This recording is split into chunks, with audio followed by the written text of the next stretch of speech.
Imran Khan.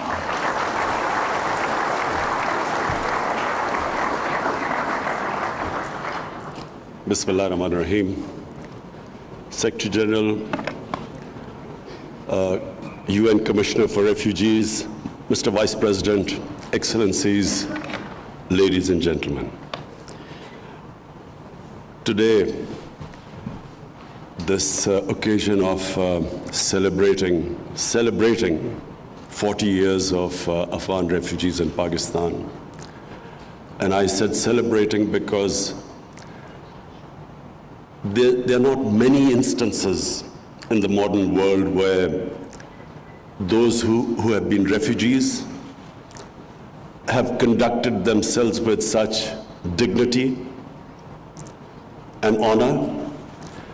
And the hosts, despite challenging economic situation, probably the last 20 years have been the most difficult for the people of Pakistan in terms of our economic situation. So the hosts, despite unemployment, competition for jobs, the way they have kept their relations, the wonderful relationship with the Afghan refugees. Let me just point out a side effect, a pleasant side effect of the Afghan refugees.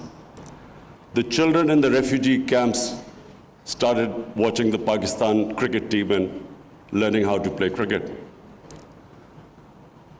And Afghanistan today has an international cricket team. But the embarrassing thing is that their under-19 cricket team beat Pakistan under-19 cricket team. I hope they don't beat us, our full cricket team. But this is a remarkable relationship that has endured. And I again repeat, considering the situation in Pakistan, what we faced, what our economy has faced. And it reminds me of one thing which I learned when I was raising funds in my country for various charities, that generosity has nothing to do with one's bank balance. A country in the situation that we were, and I really say with pride that the way we have hosted our refugees. Bear in mind that Pakistan, when it came into being in 1947, had the biggest refugee problem. And my mother's family, of course, also were refugees coming from India in 1947. I want to refer to what the Afghanistan Vice President said when he talked about our Holy Prophet, peace be upon him, and the Muslim migrants to Medina. You see, the reason why I feel that this relationship endured in Pakistan for 40 years was because of our Prophet Muhammad sallallahu alaihi wasallam, who when they migrated from Makkah to Medina, when they faced religious persecution, that relationship between the people, hosts of Medina, and the refugees from Mecca was exemplary. And it has stayed in the Muslim psyche for all these centuries. And the second aspect I want to highlight about the great characteristic about our Prophet Muhammad sallallahu alaihi wasallam was that he was the ultimate leader. He believed in uniting human beings. His title given to him in our book, Holy Quran, was a mercy for mankind, not for Muslims, for mankind. And he showed an example of forgiving all the people who persecuted him and then uniting human beings. And this is the hallmark of a good leader. We love Nelson Mandela because he forgave the people who persecuted him, united human beings, saved South Africa. And unfortunately, when we look at much richer countries, this is not the case. Political leaders use refugee problems for dividing humanity, to get votes, They transfer hatred towards the refugees who already are suffering. Who wants to be a refugee?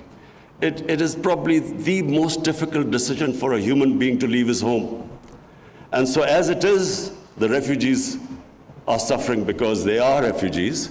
And on top of it, they face this xenophobia in so many influential, affluent, rich countries. On top of it, we have this new phenomena after 9/11, Islamophobia. Islamophobia compounds the miseries of Muslim refugees. And Islamophobia, we all know, it came after 9/11 because terrorism and Islam were equated, Islamic terrorism. People could not tell the difference. The extremes in a human society, all human societies have moderates, liberals, and extremists. And if you concentrate on the extremes of a human society, you can demonize any human society. When as a teenager, when I went to England for the first time, there were these people called the skinheads. They would go around beating people because of the color of their skin. Imagine if I had defined the British society by what I saw of the skinheads.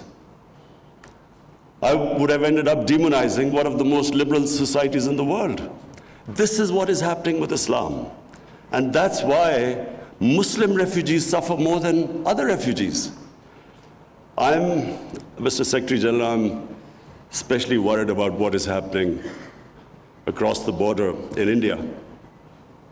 An extremist ideology has taken over a country of over 1 billion people with nuclear arms. The ideology which talks about racial superiority and then shifts the blame for why this race hasn't attained its so-called great potential, they shift it towards another minority and spread hate against it. This is the easiest way of getting votes. Nationalist parties all over the world now are gaining by actually blaming another human community for all their problems.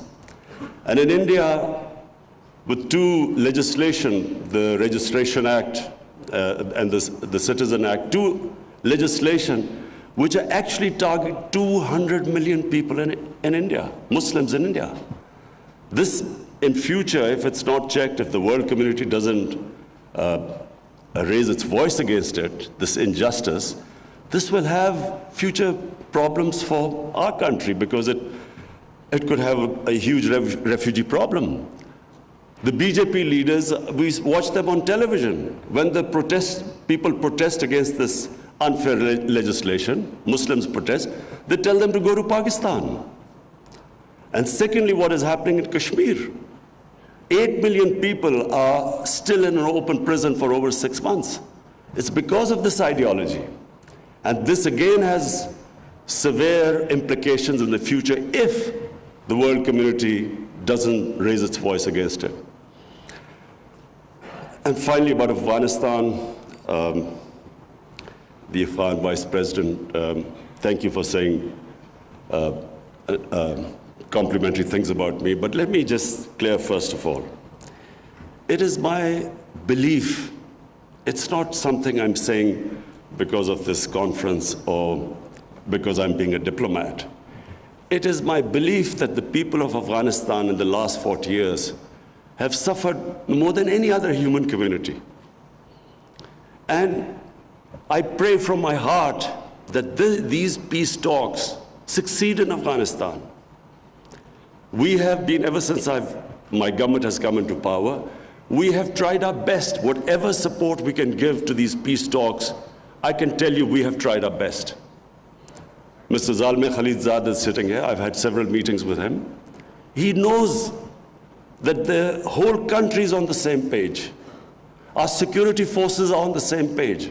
Normally, there was an idea that the security forces in Pakistan had their own policy and the government a different one. This is not the case in Pakistan anymore. Whatever the situation might have been in the past, right now I can tell you all of us, there's one thing we want is peace in Afghanistan. It's not just because we have 1.4 million registered refugees. We are the second country in the world with the second biggest refugee population, and for 22 years we were the #1 country with the biggest refugee population. It's not because of that, because the people of Afghanistan deserve peace. That's the most important thing. Just on as a human being, we should all hope that the long-suffering Afghan people finally have peace. And we will be doing everything. We are doing everything to facilitate this process.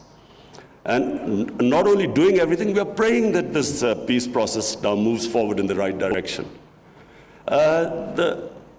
Mr. Vice President, you mentioned about safe havens in Pakistan. I can tell you that there are no safe havens here. After 9/11, it is possible that there were places where the militants who were fighting in Afghanistan, it's possible they stayed. But then we have refugee camps for over. So in a way, it is important for peace so that the refugees, the conditions in Afghanistan are such that the refugees can go back. So then we can take responsibility if someone operates from this side. But with still 2.7 million Afghans here, it is not possible for us to completely guarantee, although we are building a fence now, and almost the fence has been completed, but it is still not possible. But rest assured, it is not in our interest that there's conflict in Afghanistan. Not in our interest. #1, I repeat, because we want peace in Afghanistan on a humanitarian level, and we've always had, and even before Pakistan came into being, this part of India always had close ties with Afghanistan. In fact, for 80 years or 70 years, this was part of Afghanistan where you're sitting right now. So, #1, on humanitarian basis. #2, because our areas on the borders, on the Durand line, either side of the border, this war on terror has devastated the people. There's massive poverty there. And the one way we can actually bring jobs and prosperity is by having trading relationship and peaceful relationship. So, to rehabilitate the merged districts that have become part of Pakistan, and at one point, half the population of the merged district was internally displaced, internal refugees. So to bring them, give them jobs, bring prosperity, we need peace in Afghanistan. And then, for the future, the connectivity between Pakistan, Afghanistan, and Central Asia, as Mr. Vice President mentioned again, that is the future. Trade. It is how we will give. We have the second youngest population in the world. We need to give them jobs. Jobs won't come with conflict. We need peace. So let me assure you that it is not in the interest of Pakistan for there to be any strife in Afghanistan. Whatever, I don't know, whatever the policies might have been before, but I can tell you, since 1.5 years my government has come into power, we have done everything, and I really mean everything, to facilitate the Afghan peace process. Finally, Secretary General, I want to especially welcome you here. I want to welcome you because it's a very important time. I think the UN must play its part. I don't say it as political point scoring. I really am worried of what is happening in India. And it's not just me who's worried. If you look at the demonstrations in India, what is going on, the civil society, the intellectuals, the opposition party members, everyone is worried what's happening there. I know India. I used to play cricket, and cricket, as you know, the India-Pakistan cricket match, was bigger than most of you probably watch Soccer World Cup. This was the biggest event that ever used to take place. And I can tell you, this is not the India I know. This is not the India of Nehru and Gandhi. This is something unique that's happening. And as a student of history, whenever an ideology that is based on hate and which brings in this ultra-nationalism of any race, it always ends up in bloodshed. This ideology was inspired by the Nazi Germans, by the Nazis. You just have to read what their founding fathers said about the Nazis, how they admired them, the racial purity, and how the ethnic cleansing of Jews was accepted by them. And if this ideology is not checked, like in the 30s, the Nazi ideology was not checked, it will end in massive bloodshed. This is not a small joke, a country of over 1 billion people, Pakistan, a country of over 200 million people. And in future, if the United Nations does not play its part, this could become one of the flashpoints in the world. And that's why, I mean, not to alarm you, but prevention is better than cure. Before things go out of hand, and the statement of Indian Prime Minister that they can destroy Pakistan in 11 days, does a responsible Prime Minister of a country of over 1 billion people, does he make a statement like that? And then the army chief saying that they can take over Pakistan side of Kashmir whenever the parliament signals. So it is heading in the wrong direction. I was in the United Nations in September, and this was the first time I flagged it. Things have only gone worse since then, and unless the world community takes notice, things will get far worse. Thank you. वज़ीर-ए-आज़म इमरान खान आलमी महाजरीन conference से खिताब कर रहे थे। इस मौके पर उन्होंने कहा कि फ़रागदिली का बैंक बैलेंस से कोई ताल्लुक नहीं, क्योंकि अंतोनियो गुतेरेस ने जब खिताब किया तो उन्होंने कहा कि पाकिस्तान की फ़रागदिली दहाइयों पर मुहित है। वज़ीर-ए-आज़म इमरान खान ने इस मौके पर कहा कि पाकिस्तान ने अपनी तमाम तर मुश्किलात के बावजूद महाजरीन की न सिर्फ मदद की बल्कि मेज़बानी भी की। अफ़गान महाजरीन के बच्चों ने पाकिस्तान में क्रिकेट सीखी है। उनका ये कहना था कि माजी में हालात जैसे भी रहे हों, हम सब अफ़गानिस्तान में अमन चाहते हैं। दिल से दुआ है